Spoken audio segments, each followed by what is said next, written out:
All right, guys, we got a lot to unpack about Star Wars Outlaws. They just got the game released on Steam yesterday.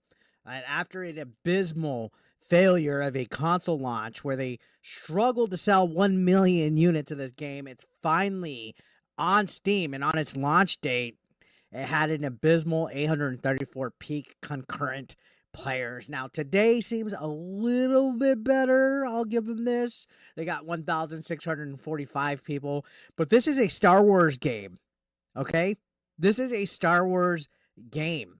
This is Disney. This is one of the biggest franchises in the fucking world. And it's a Steam release weekend. And they're not even barely cracking over 1,000 players in the game. This is not good. This is not bueno at all, guys. This is actually hilarious. It shows that people are over Star Wars. It's a dying franchise, and I'm saying this as a fan of the franchise. I'm a Star Wars fanatic. I got Star Wars crap all over this room, but you gotta admit, nobody gives a fuck about it anymore. It used to be where if a Star Wars game came out, it sold no matter what. It would do great. And this has just been a bomb. And why did they stagger the release from console to Steam? Like, literally, by this point in time, people are gearing up for the holidays. They're gearing up for better games that have come out recently, and for games that are coming out in the near future. Nobody wants to play something that was ripped apart and roasted and buried for months. And I mean, that's why it's struggling right now. So this article came out yesterday. So, yeah, now there's 1,600 concurrent players. But this is talking about yesterday, where in its first day on Steam, it only hit a peak of 834. And on top of that, Ubisoft discounted the game ahead of the launch release on Steam. I don't know if you guys saw this article. They discounted it by $20 ahead of a release to Steam. So this is the result of that. Like, even discounting the game, they can't get people to come out and buy it. So the base edition's like $52. Gold is $100 and went down from $109 to $82. And Ultimate Edition is $97 instead of $130. Why the fuck do you want to buy any of these extra editions when the extras of this game aren't even worth it? The cosmetics, the battle pass isn't even worth it. The expansions, the updates were terrible. There was nothing of any value to even spend close to $100 on Star Wars Outlaws. And this is as somebody who played the game on stream. This is as somebody that's played the game in full. Matter of fact, I platinumed the game. I got 100% on Xbox. It's garbage. It was just a so-so game with Star Wars attached to it. If you had taken the Star Wars name off of it, it would have been any other open world Ubisoft game. So continuing on, it says, to show how terrible this game performed on its first day, one need only look at Sony's most recent release, Concord, which was shut down less than 2 weeks after release. And again, that had an all-time peak of 697. So the opening day peak of Star Wars was barely 200 players more than what Concord had. Let that sink the fuck in, guys, to how terrible this game is doing. I think people have given up on Ubisoft at this point. I know I'm starting to fade that way. I just want to see what a shit show Assassin's Creed Shadows is going to be when I play that, and then I'm out. I'm absolutely the fuck out. So it says it also performed worse than Respawn's Jedi Survivor, which was released on Steam at the end of April 2023. And you can look, they had a 24-hour peak yesterday of 1,481. So a game that came out over a year ago from EA, which is not even that great of a company either at this point with their whole Dragon Age bullshit, still outdid a game that launched on Steam yesterday, Star Wars Outlaws, that probably had a bigger budget too because it's an open world game. They failed to beat Jedi Survivor. What does that tell you? That nobody gives a fuck about K-Vest, the female Han Solo that's just absolute cringe and looks ugly and was uglified on purpose just to fucking do it. And on all the fucking lack of inspirational story writing that this game had. It had the most generic fucking plot and story ever. Like, I could give two fucks about the game. Now, you can also see, for another comparison, you can look at Star Wars The Old Republic, which yesterday had a peak of 4,868. So, Star Wars Outlaws' peak concurrent player counts were worse by 82.8% on launch date. Nobody gives a shit about Star Wars Outlaws anymore. Nobody.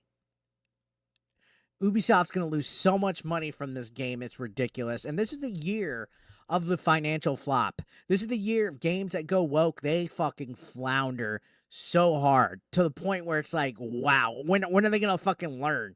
A game that came out years ago.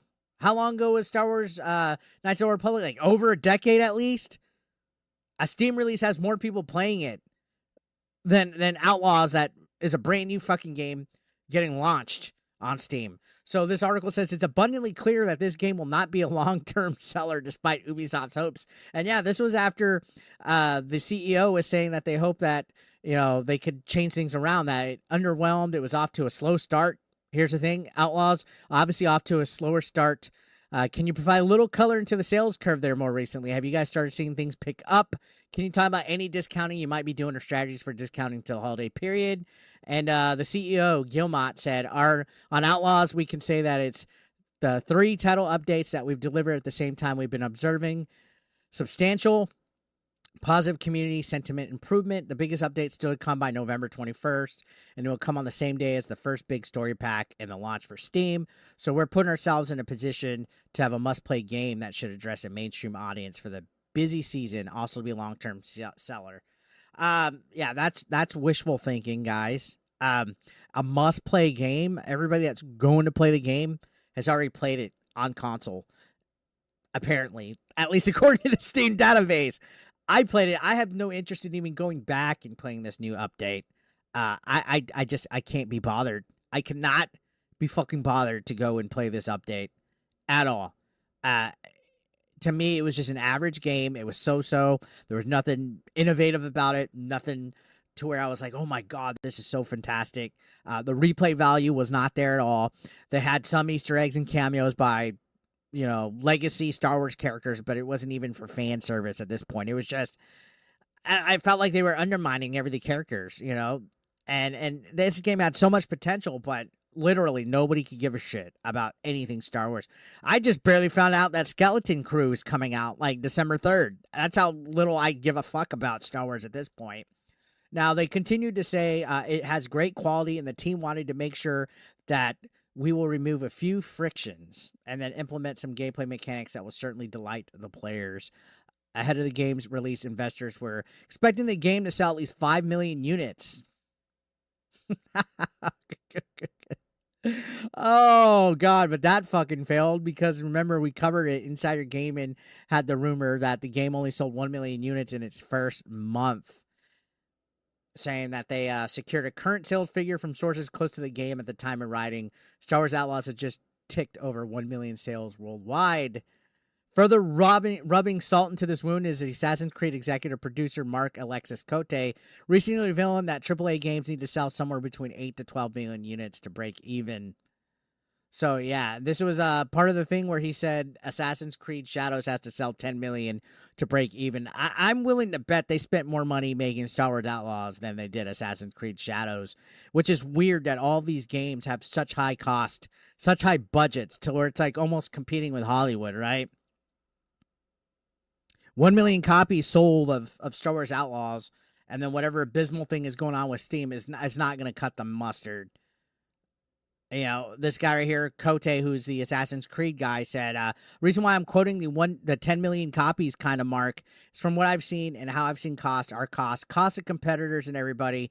Everything leaks in our industry, so you have privileged info on where the competition's going. But I mostly I estimate that 10 million copies give or take.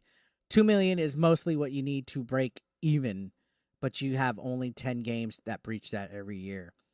So they're not breaking even at all. It's a massive disaster. And Lucasfilm is probably pretty fucking upset as well about this whole situation. I'm starting to lean towards it's this Ubisoft reputation. They're tarnished, especially when you start to see all the ways that some of their employees work, the community managers, the Reddit the people developing things like Shadows, they're all more interested in being activists and pushing fucking woke narratives and putting women just to put women. Like literally, like one of the writers of this game said they made the character female because even though Han Solo was their favorite character, they could never relate to him because they were a woman. Like, oh my God, ooh, my pussy. Like, I don't understand these people. Just make games that the fan base wants. Just make games that will make you money. Like, are you guys allergic to money? I don't understand. Anyways, guys, let me know your thoughts down below. Subscribe if you're brand new. I'll see you on the next one. Thank you so much for watching. As always, take care.